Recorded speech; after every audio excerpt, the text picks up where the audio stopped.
सुप्रभात। आज हम हिंदी साहित्य के अंतर्गत काव्य दोषों का अध्ययन करेंगे। आज हम हिंदी साहित्य के अंतर्गत काव्य दोषों के बारे में जानेंगे।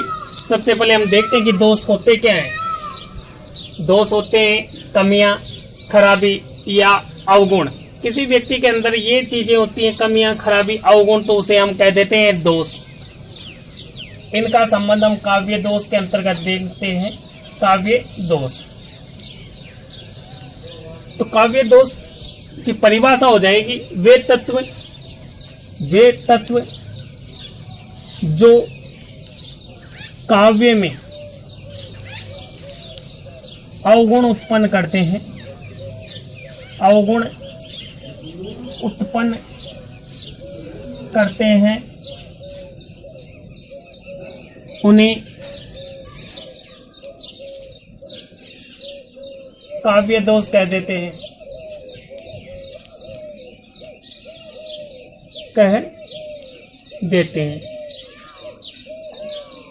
ये काव्य के अवगुण क्या हैं? अवगुण ये हो जाते हैं भाषा का कठिन, भाषा की कठिनता, ग्रामीण शब्दों का प्रयोग, शब्दों का प्रयोग, ग्रामीण शब्दों का प्रयोग,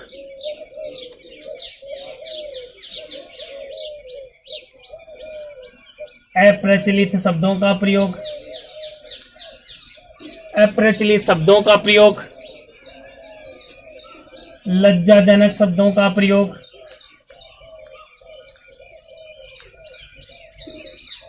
लज्जाजनक शब्दों का प्रयोग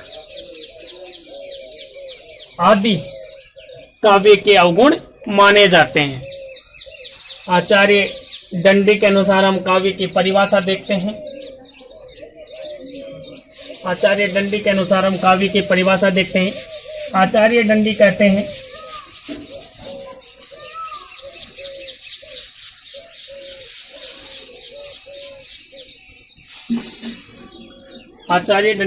हैं काव्य के तत्व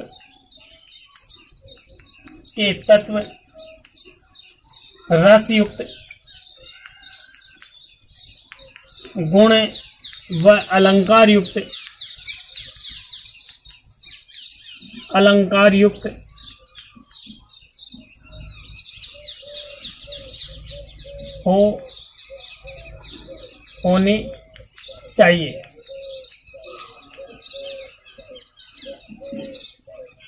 होने चाहिए।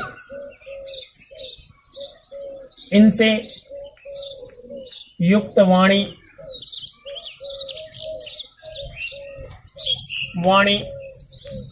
कामधेनु के समान मानी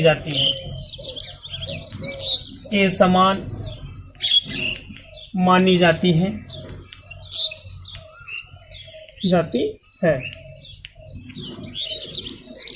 आचार्य दंडी कहते हैं कि काव्य के तत्व रस युक्त, गुण व अलंकार युक्त होने चाहिए। इनसे युक्त वाणी कामधेनु के समान मानी जाती है। यदि इनसे रहित काव्य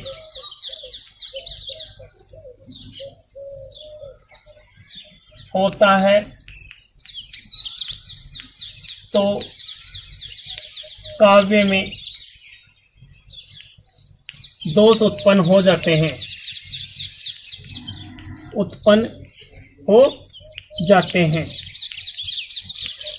जैसे सुंदर शरीर में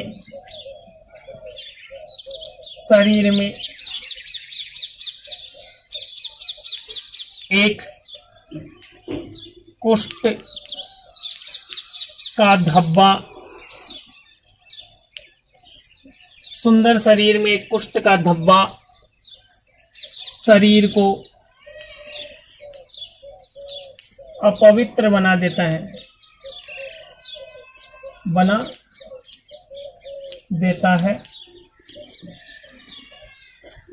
उसी के समान, उसी के समान, उसी के समान ये दोष काव्य को भी अपवित्र बना देते हैं, अपवित्र बना देते हैं।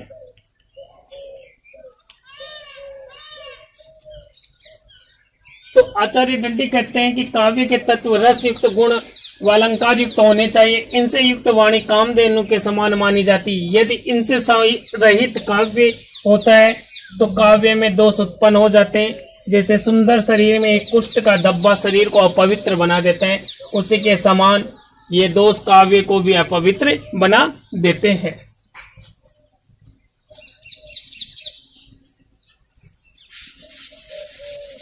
अब देखते हैं आचार्य वामन क्या कहते हैं।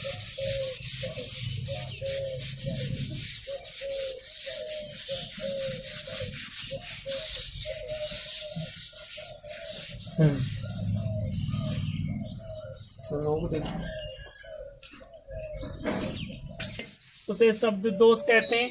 तो सबसे पहले अपने वामन कहते हैं कि दोष काव्य सौंदर्य की हानि करते हैं। दोष काव्य सौंदर्य की हानि करते हैं, अर्थात काव्य की सुंदरता को दोष नष्ट कर देते हैं। मम्मट कहते हैं मुख्य अर्थ का जिससे अपकर्ष हो उसे दोष कहते हैं, अर्थात मुख्य अर्थ में बाधा उत्पन्न हो तो उसे क्या कह देते हैं? दोष कह देते हैं। उपयुक्त सभी परिभाषाओं से हम सिद्ध कर सकते हैं कि काव्य के अंतर्गत वे तत्व जो रस की प्रतीति में बाधा उत्पन्न करते हैं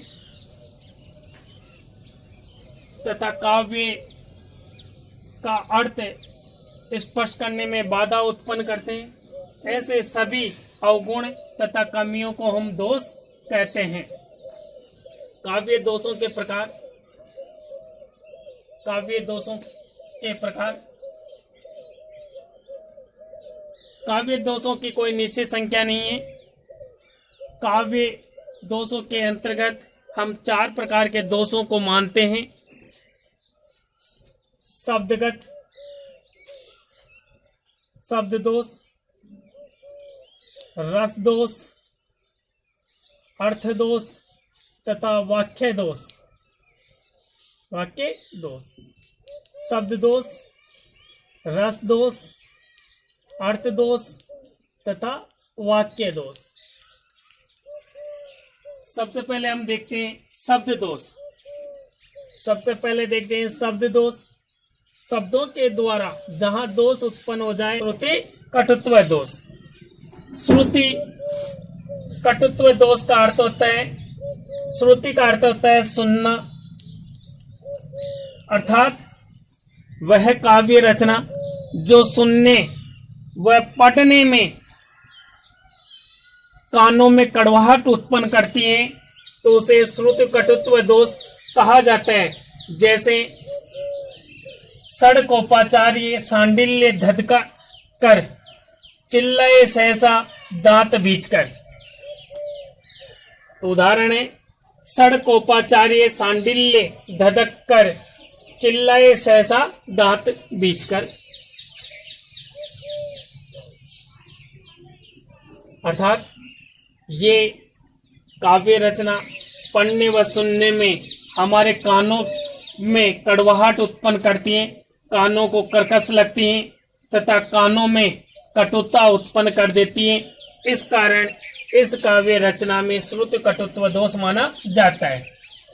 आगे हम देखते हैं दूसरा शब्द दोष का उदाहरण, च्युत संस्कृति दोष। च्युत संस्कृति, च्युत का अर्थ होता है गिराना, हटाना, अर्थात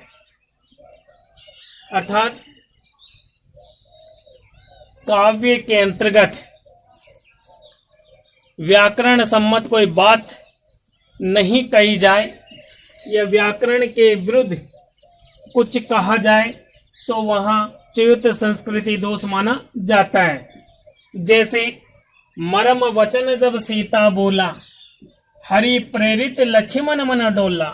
तो इसमें इस काव्य रचना के अंतर्गत देखते हैं कि यहाँ व्याकरण सम्मत बात नहीं कही गई है, व्याकरण विरुद्ध बात कही गई है। यहाँ स्त्री के लिए, सीता स्त्री है लेकिन यहाँ पुल्लिंग शब्द बोला आ रहा है, यहाँ शब्द आएगा बोली। तो यहाँ पर च्युत संस्कृति दोष माना जाता है। हमारा दोष है ग्राम्यत्व दोष। ग्राम्यत्व दोष, इसका तात्पर्य होता है कवि की भाषा में, कवि की भाषा में ग्रामीण शब्दों का प्रयोग हो, शब्दों का प्रयोग हो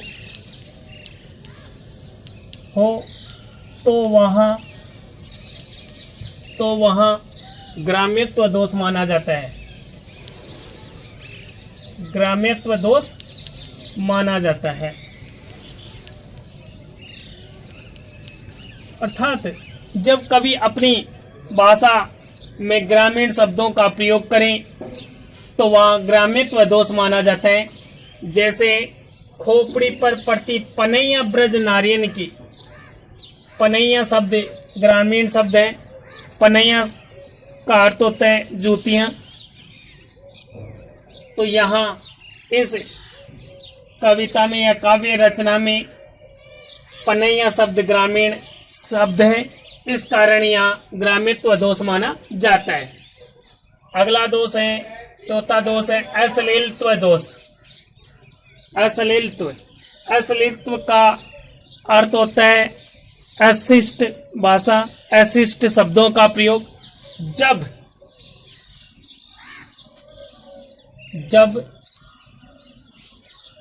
कवि इस सभ्य समाज में अनुपयुक्त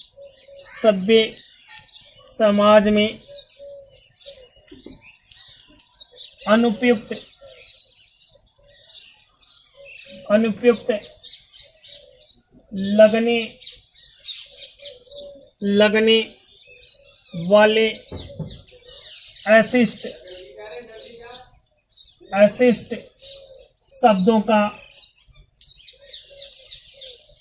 अशिष्ट शब्दों का प्रयोग करता है, अशिष्ट शब्दों का प्रयोग करता है तो वहाँ अश्लीलत्व दोष पाया जाता है।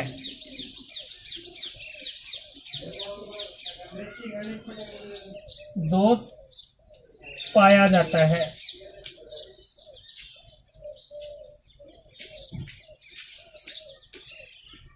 जब कवि इस सभ्य समाज में अनुपयुक्त लगने वाले अशिष्ट शब्दों का प्रयोग करते हैं तो वहां अश्लीलत्व दोष पाया जाता है। अशिष्ट यानी जो समाज के विरुद्ध हो, लज्जाजनक हो, ऐसे शब्द अशिष्ट शब्द कहलाते हैं। जैसे उदाहरण है, रावण के दरबार में स्थित अंगद का पाद का अर्थ हम एक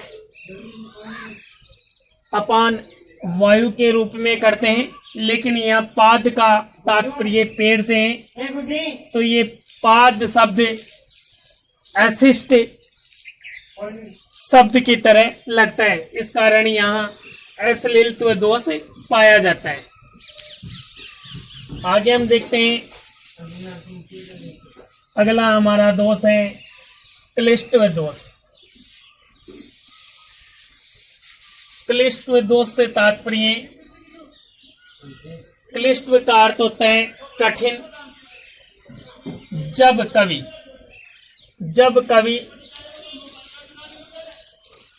कवि अपनी काव्य रचना में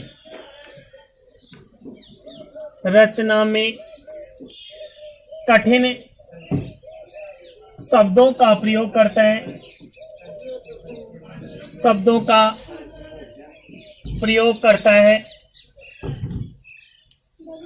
है, तो वहाँ क्लिष्ट दोष होता है।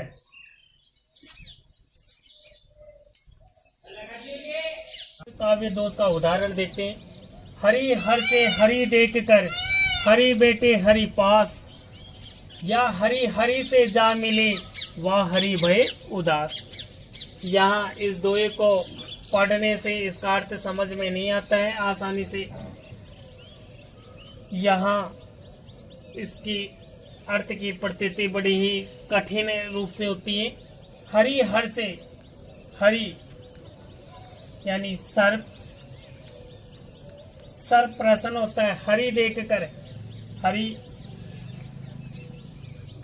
यानी मेंढक, सर्प मेंढक को देखकर प्रसन्न होता है। हरि बेटे हरि पास, तो हरि बैठा है, मेंढक बैठा है, मेंढक बैठा है हरि समुद्र के पास। या हरि हरि से जा मिले, या हरि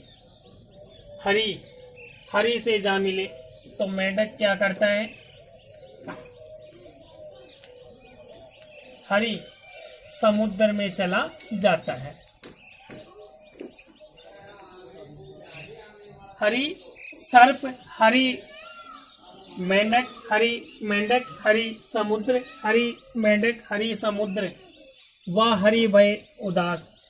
हरि ये देखकर हरि यानी सर्प उदास हो जाता है। तो कहने का तात्पर्य, हरि हर से हरि देखकर एक सर्प मेंढक को देखकर बड़ा ही प्रसन्न होता है और उसे खाने की इच्छा करता है। हरि बेटे हरि पास, और मेंढक समुद्र के पास बैठा हुआ था, और जैसे ही मेंढक देखता है कि सर्प मेरी ओर आ रहा है, तो हरि मेंढक समुद्र में चला जाता है। वह हरि भय उदास, ये देखकर सर्प बड़ा ही उदास होता है। तो इस दोहे को पढ़ने में,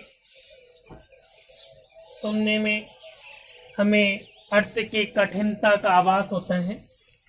अगला उदाहरण है, अजा सहेली तारीपू ता जननी भरतार, ताके सुत के मित को सुमीरो बारंबार। यहाँ देखो, अजा कहते हैं बकरी को, सहेली बकरी की सहेली कौन? भेड़ का शत्रु कौन है? कांटे। रिपु का तात्पर्य होता है शत्रु। और कांटों की जननी या माता कौन है? पृथ्वी। और पृथ्वी के भरतार या स्वामी कौन है? इंद्र। ताके सुत यानी उनके पुत्र। इंद्र का पुत्र कौन? अर्जुन। अर्जुन के मित्र, अर्जुन का मित्र कौन था? श्री कृष्ण था।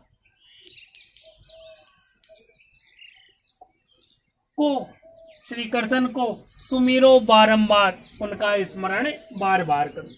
तो इस दोहे के माध्यम से कवि कहना चाहते हैं कि बकरी की सहेली, भेड़ का शत्रु कांटे, और कांटों की जननी पृथ्वी, पृथ्वी का स्वामी इंद्र, इंद्र का पुत्र अर्जुन, अर्जुन के मित्र श्री कृष्ण को बार बार हमें बजना चाहिए, बार बार उनका स्मरण करना चाहिए। इस दोहे को पढ़ने पर हमें इसका अर्थ बड़ी ही कठिनता से समझ में आता है। इस कारण यहाँ क्लिष्टतम काव्य दोष माना जाता है। आज के लिए इतना ही, धन्यवाद।